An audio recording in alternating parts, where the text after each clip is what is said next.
நீலகிரி மாவட்டம் உதகை, தலைக்குந்தா, HVF போன்ற பகுதிகளில் அண்மை காலமாக புலி ஒன்று நடமாடி வருவதாக கூறப்பட்ட நிலையில், கடந்த 5 நாட்களுக்கு முன்பு சூழல் சுற்றுலா மையத்திற்கு செல்லக்கூடிய சாலையை ஒட்டி அமைந்துள்ள வனப்பகுதிக்குள் புலி ஒன்று ஓய்வெடுத்திருப்பதை அவ்வழியாக சென்ற சுற்றுலா பயணிகள் மற்றும் ஊழியர்கள் பார்த்துள்ளனர். மேலும் இது தொடர்பாக வனத்துறையினருக்கு தகவல் அளித்ததன் அடிப்படையில் சூழல் சுற்றுலா மையத்தில் உலாவரும் புலி நடமாட்டத்தை வனத்துறையினர் கண்காணிக்கும் பணியில் ஈடுபட்டு வந்தனர். இந்நிலையில் இன்று மீண்டும் சூழல் சுற்றுலா மையத்தில் புலி உலா வந்ததால் அது அங்கு பணிபுரியும் ஊழியர்கள் மற்றும் சுற்றுலா பயணிகளிடையே பெரும் பரபரப்பை ஏற்படுத்தியுள்ளது. மேலும் சூழல் சுற்றுலா மையத்தில் புலி உலா வரும் காட்சி தற்போது வெளியாகி வைரலாகி வரும் நிலையில் சுற்றுலா பயணிகளின் பாதுகாப்பு கருதி சுற்றுலா பயணிகள் உடனடியாக வெளியேற்றப்பட்டு வனத்துறை சார்பில் பைன் ஃபாரஸ்ட் சூழல் சுற்றுலா மையம் தற்காலிகமாக இன்றும் நாளையும் மூடப்படும் என தெரிவிக்கப்பட்டுள்ளது.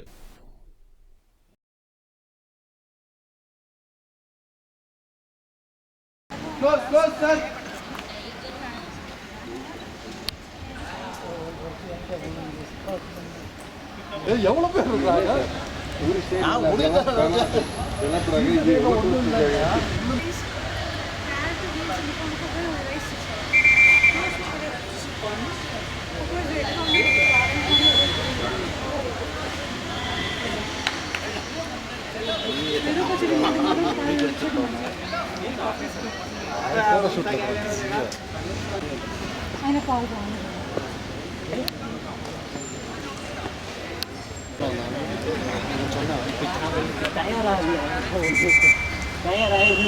The Big Shop வீட்டு உபயோகப் பொருட்கள், எலக்ட்ரானிக் பொருட்கள், மொபைல் போன்கள், பர்னிச்சர்கள் என அனைத்தும் ஒரே கூரையின் கீழ் கிடைக்கும்.